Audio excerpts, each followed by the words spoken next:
Ari Aster's 2018 masterpiece Hereditary is already one of the most unsettling horror films in modern cinema.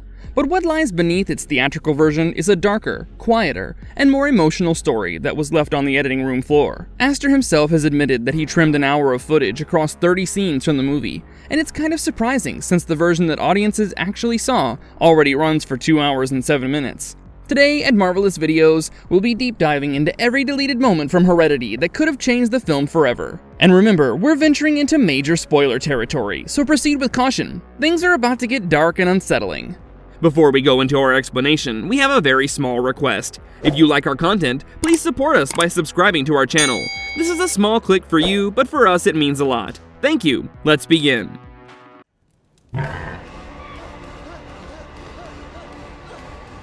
The final cut we know about. Ari Aster's film starts with a death in an unsettling atmosphere. Annie Graham is a miniature artist and a mother of 2. She's mourning her estranged mother, Ellen. In her eulogy, Annie describes Ellen as a private and secretive person. This hints at a strained relationship that left Annie with emotional wounds. However, Ellen's death is just the beginning of the story. After the funeral, strange things start happening. Annie's daughter, 13-year-old Charlie, acts strangely. She's quiet, withdrawn, and fixated on making disturbing toys from random items. She also feels a strange connection to her late grandmother, whose apparent favorite grandchild was Charlie. At the same time, Annie's teenage son, Peter, tries to have a normal life by going to school and hanging out with friends. Annie's husband, Steve, stays calm and collected, working to keep the family together. One night, Peter goes to a party. Annie wants to get Charlie out of the house, so she makes Peter take her along. At the party, Charlie eats a piece of cake that has nuts in it, which she's allergic to.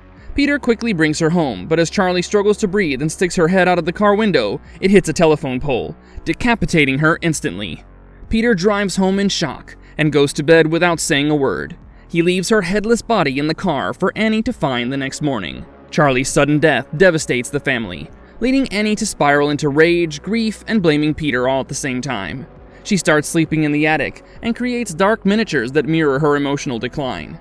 Eventually, she joins a grief support group and meets Joan, who claims to have contacted her dead grandson through a seance. Annie is curious and desperate, so she decides to try talking to Charlie's spirit herself. At first, it seems to work. However, things quickly take a dark turn. Strange events start to disturb the family. Peter sees visions of his sister, hears the tick sound that Charlie used to make, and has scary hallucinations. Annie becomes sure that something evil is affecting her family. Annie investigates her mother's past and finds out that Ellen led a demonic cult that worshipped a king of hell named Paimon, who seeks a male human host. The cult believed that Charlie was a failed vessel for Paimon, and now they're targeting Peter. Annie discovers that Joan's welcome mat matches her mother's embroidery, showing their connection. Photographs and ritual texts confirm that Peter is the next in line for possession. The house spirals into terror when Steve is burned alive in front of Annie, while trying to destroy Charlie's sketchbook. Fully possessed, Annie chases Peter, who discovers her severing her own head in the attic. In fear, he jumps out the window, but seemingly dies. At dawn, his body rises, controlled by Paimon, and he's led into the treehouse by nude cultists, crowned beneath an eerie effigy of Charlie's head. At the end of the film, the cult members celebrate as Joan announces that Peter will be the new host for Paimon, promising him wealth and worship. Now, without further delay, let's look into every deleted scene from Aster's horror directorial debut. Father-son moments throughout the movie.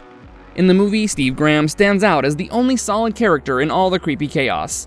You get the feeling that he's the one person unaffected by the evil lurking around, but then the same forces are the reason why he dies. But let's not go off topic. Since Steve is the only grounding force in the family, he's trying to make sure that his eldest child is coping well after hearing the news of his grandmother's passing. Peter, however, is handling the news better than expected, because he wasn't very close to his grandmother, it seems. A rare moment of connection also occurs between Peter and Annie, as they both acknowledge each other's sorrow. This moment illustrates that despite the circumstances, they have each other's support. There are several scenes where Steve visits Peter's room to check on him, which were also omitted to emphasize the minimal bonding within their family. This choice may also highlight the emotional distance between parents and their teenage son, who often keeps to himself. Freaky foreshadowing of Charlie's fate. Now we know what happened to Charlie, and yes, I'm talking about the way she died, and it was truly gut-wrenching. But there's a scene before that which didn't make the final cut. Peter takes Charlie to a party, as her mother asked. When they arrived, Charlie feels unsure about going inside. She says she would rather stay outside. Peter encourages her to go in, and seems kind of pissed when he says they came all this way for her. This scene makes you think, what would have happened if only Peter had listened to his sister? Maybe things would have turned out differently. Did Charlie sense that something bad would happen if she went inside? Maybe she was reluctant for a reason, to protect her family from the cult waiting to pounce on them at any chance they get. Peter at Charlie's wake. This scene is set during Charlie's wake. Peter's just standing behind a stained glass window, most likely near the kitchen area, watching everyone who showed up to mourn with his family at Charlie's funeral. Some people are even talking about him, but he's in shock and feeling totally overwhelmed by guilt and sadness, so he can't even bring himself to string sentences together to talk to others. So he locked himself in the bathroom. He's still in the bathroom when the last guests leave. Steve stops by to check on him, but Peter doesn't answer the door. For a second, I get really worried he might do something harmful, but don't stress, nothing like that happens. He's just listening to a voicemail from Annie, in which she tells them to be safe at the party. Again, a subtle foreshadowing of something dangerous that was bound to happen, which could have been averted, or maybe not. Annie and Peter at the treehouse. After Charlie's incident, Peter feels restless and guilty. In this scene, which didn't make the final cut, you can see Peter having trouble sleeping and waking up after only 2 to 3 hours. He stares at the ceiling for a while, then decides to go to his comfort place, the treehouse. He puts on a beanie, dresses warmly, and takes a pillow and comforter outside. When he reaches the treehouse and sets up to sleep, he hears snoring. It turns out Annie had the same idea and is looking for comfort in the treehouse. This shows they're similar, even though they're distant. However, Aster preferred a cold and silent tension between them. Therefore, Peter leaves the treehouse in a hurry, but without making any noise so he doesn't disturb Annie. Steve tries to get Peter to open up. The next 2 scenes were too impactful to cut and involve Steve and Peter. Here, the scene closely resembles the earlier one we mentioned, where Steve checks in on Peter in his room. However, this time Peter is much more withdrawn since Charlie's passing. He isn't engaging with anyone and refuses to open up about the trauma he's experienced. Steve is trying to be normal, as if nothing happened, and reassures him that if he feels ready to talk, he's there for him. If that feels overwhelming, Steve also suggests talking to someone else, emphasizing that it's perfectly okay to seek help elsewhere. Ultimately, Steve's main concern is seeing his son do well rather than feeling burdened by guilt. The scene ends with Steve saying dinner will be ready soon. See you in a bit. Post-argument, Peter's emotional breakdown scene. The next scene most likely takes place after the fight at dinner. We see Peter in his room sobbing, hyperventilating, blaming himself for all the things that have been going wrong while releasing all the feelings he's kept inside.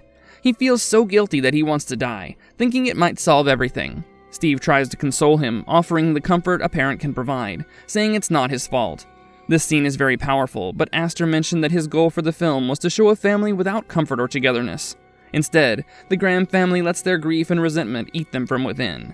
This scene also pans out and shows Annie crying in another room, saying, "I'm sorry." This moment expresses remorse and vulnerability, contrasting with the film's theme of suppressed emotions. After the family fight, there's no relief. Instead, the family falls deeper into their despair, which is why these vulnerable moments were left out. Post-seance scene. When Annie befriends Joan from the support group, she teaches her to perform a seance to contact Charlie's ghost. That night, she convinces Peter and Steve to join her. During the seance, objects start moving, and Peter is terrified when Annie, possessed, speaks in Charlie's voice until Steve douses her with water. The next deleted scene takes place right after this. Annie totally blacked out during the whole seance scene, but it really freaked Peter out, which is why Steve pulls Annie aside to talk to her. He tells her that this kind of crazy stuff shouldn't be happening in their house. It shows that Steve doesn't really buy into what went down. He thinks Annie just acted crazy. While Annie's convinced that they really communicated with Charlie, Steve suggests they should both see Dr. Mason, their therapist, but Annie refuses. When Steve storms off, Annie asks him what actually happened while she was blacked out, clearly confused about what got both him and Peter so on edge. An extended sequence of Annie destroying her work. The scene begins right after an unseen force takes over Peter and slams his head against his desk, breaking his nose at school. Steve gets a call from the school and heads there. He calls Annie to share what happened, but he presents the entire incident in a way that suggests she would be indifferent to the whole Peter incident because she's so wrapped up in her own concerns, and he hangs up the phone. Annie becomes very angry. She calls back and says, "Do not hang up on me like that ever again," then hangs up on the call. She starts working on her model again when a client calls, and it goes to voicemail. They ask if she's okay and how everyone's doing. The client offers to postpone the delivery if necessary.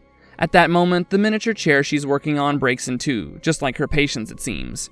She loses control and starts aggressively smashing all the models she worked really hard on. It's all the rage that she kept buried that finally reached its tipping point. Annie is falling apart and has given up on the perfect life she once had under control. Nothing is the same anymore. At this point, we know it never will be.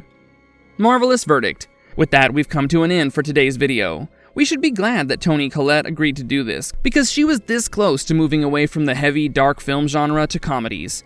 One thing is for sure from all those scenes, Aster knew what she was doing when she trimmed the vulnerable moments that gave us more depth on the characters. But as fans, we still wonder what the movie would have been like with those scenes included. Would the movie still be the same slow-burning nightmare, or would it have been something even deeper and more devastating? I guess we'll have to keep wondering about that.